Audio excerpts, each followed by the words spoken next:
Hey guys, I'm April from Giggle Glitter Graphics, and today we're crafting another free add-on for the Bright Wand Academy kit. Today we're making a folio for the Academy Lecture Hall, a place where students of Bright Wand go for special speakers and seminars. This free project is going out today to my email list. If you're not on the email list and you'd like to join us, then you can sign up using the link in the description down below and have this project sent to you immediately. While you can absolutely use this for pieces for your own projects, the completed folio makes a great addition to my new Bright Wand Academy box kit. Bright Wand Academy contains 8 projects, including the box, which explores a magical school and its classes. If you'd like to attend Bright Wand Academy with me, then check out the link to my Etsy shop in the description down below. Supplies today are quick and easy. All you need are a pair of scissors and a liquid glue with a fine point. I've also used vintage photo distress ink on the edges of everything. This is optional, but I like the way that it looks. There are 3 pages and 1 backer paper for this project, and everything is going to be printed on cardstock. I'm using 110-pound cardstock. The backer paper only needs to be printed on the back of the page that has these smaller pieces on them. So it's going to give you kind of a line texture. The larger pieces, they do not need to have anything printed on the reverse. That's going to be fine. But the smaller pieces have this print to go onto the back. Now I should note this backer paper is purely decorative. You don't have to do it. So I just thought it would be nice to have some kind of lines or texture on the back to finish them. But if you want to skip that step and not print the backer paper at all, you can totally do that. So I'm going to set all of these smaller pieces off to the side, as well as this panel. And we're going to start with this lecture hall piece and these 2 door pieces. And the first thing we need to do is get these folded. So this is going to need to be creased in 2 different places, on the tab and in the middle. So I recommend folding the tab over first. We want this to go totally flat. And then fold the panel over to meet this corner. And then fold the tab down on top of it and then crease here. We don't want any buckling here. And if you crease this, if you kind of fold it over flat and then fold this later, then you're going to get a little bit of popping up here. It's not going to lay nicely. So tab first, meet that corner with this panel, fold your tab over, and then I like to use a bone folder. You can use your thumbnail or the back of your scissors and just smooth that down so everything is laying nice and flat. And you're going to repeat that for the second panel as well. You can see I've put a little distress ink on here. When this is attached, you might see a little bit of this peek through. So just a little sliver of it, it's going to show whenever we open this up. So I've put my distress ink right down that crease to kind of hide it and camouflage it so that it's not just white paper. I'm going to grab my glue. You can really use any glue for this step. And I'm just going to glue these 2 taller, longer panels together. I'm not putting glue on the tab yet. Just going to fold that over. We are making little doors to go on the front of our folio. So same thing on this one, fold my tab, fold over to meet, make sure there is no buckling, and then I'm going to glue those backs together.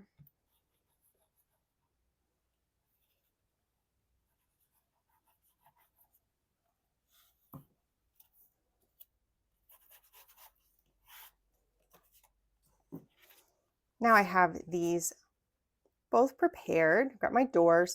I'm just going to place them so they're right side up, the arch at the top, and then flip them this way. So tabs are to the inside. And then I'm going to get this piece here with the lecture hall, and we're going to glue those tabs to the back of the lecture hall piece.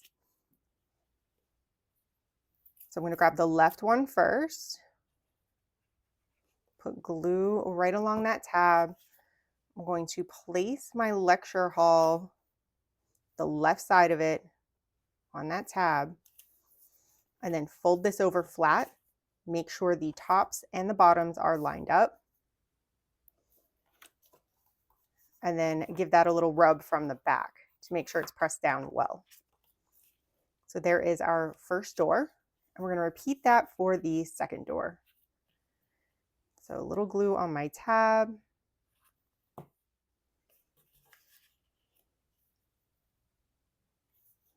Keep my panel lined up and then fold all the way over. We want this to be able to fold totally shut.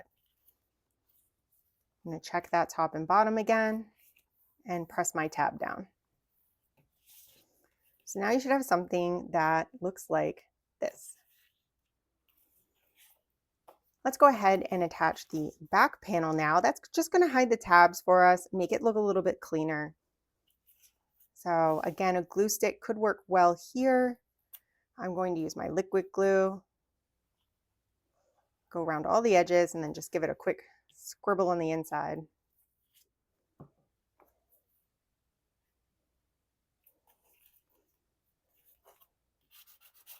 And smooth that out with my bone folder. Just going to make sure it's lined up top and bottom. Your tabs are going to stick out just a little on each side. That's okay. That is not going to hurt anything.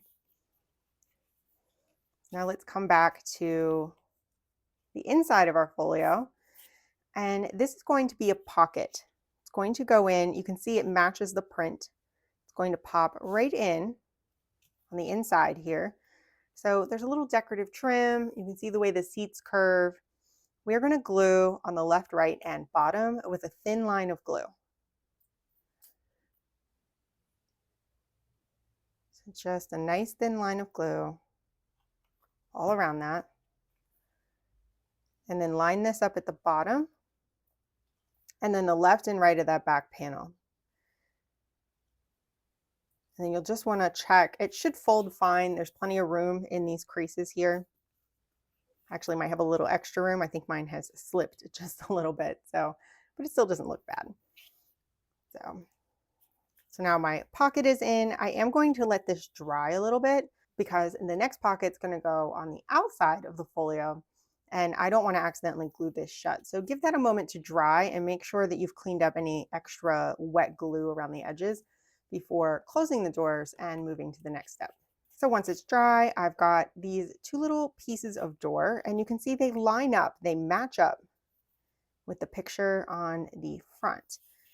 And we're just going to glue for the right-hand one, the right-hand side, and the bottom. We do not want to glue the other side because this is our latching mechanism for our folio. So this tag is going to go in, and that's going to help hold this shut. So we need to be able to slide that tag into both pockets. This is a closure I've wanted to play with a little bit and see how it works because I have an idea for something bigger. So I wanted to start experimenting with it, see how it came out. And I'd love to hear what you think about this style of closure. So there we go, glue on the right and bottom. And then this one is glue on the left and bottom. And that print is just going to line up with the doors.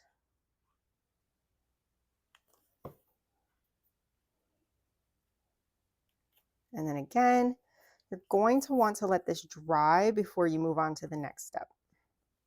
I am noticing, you see there's a little error here on my print. I will fix that on yours. Yours is going to line up nice and neat. So just ignore that. Sometimes I find little mistakes whenever I'm putting these together for you. And I have reprinted this twice already to test the fit here, and I'm done for the day. So yours will line up. Don't worry. I will fix that for you. All right, we're ready to put the ephemera in. So we're going to start with the inside pocket. We have the Bright Wand Academy Scholars Summit flyer. That's going to pop into here. We have a image of one of our speakers, and then a little lecture pass. I'll pop that in right here. And then close our doors. And this Academy Lecture Hall tag is just going to slide right down in here and keep the whole thing shut. And I'm going to go ahead and add this to my Bright Wand box. This is probably the last little freebie project that I'll be doing for this kit. The box is nice and full. I am going to work on a story kit for this, some kind of story journal that if you want to print a second box, you'll be able to put it into a box. Otherwise, I'm hoping to make it like a thicker journal and give you options to make a fold over journal versus a single signature with a binding with an actual full book outer shells. So that is in the works. I'm working on the story for that now. Probably going to take a few weeks to get that one out. So in the meantime, you can pick up Brightwand Academy in my shop and get all of these goodies crafted. I'm also going to drop a link to last week's Academy Library free project down in the description. So if you missed that, you can get it. But the rest of these pieces are included in the Brightwand Academy kit. This is one of my favorite ones. There is a deck of constellation cards inside this folio, and they all have descriptions and a little bit about them in the back. And what else? Now I'm sharing all of a sudden, and the little pop-up. I love the little pop-up. Came out so cute. So I was so excited to complete this and be able to share it with you. I hope those of you that have picked up this kit are really enjoying it, and that some of you who might have been on the fence are going to go pick that up today and are looking forward to getting a story for the Academy. So thank you so much, all of you, for watching. If you haven't already, please like and subscribe, and I will see you in the next video.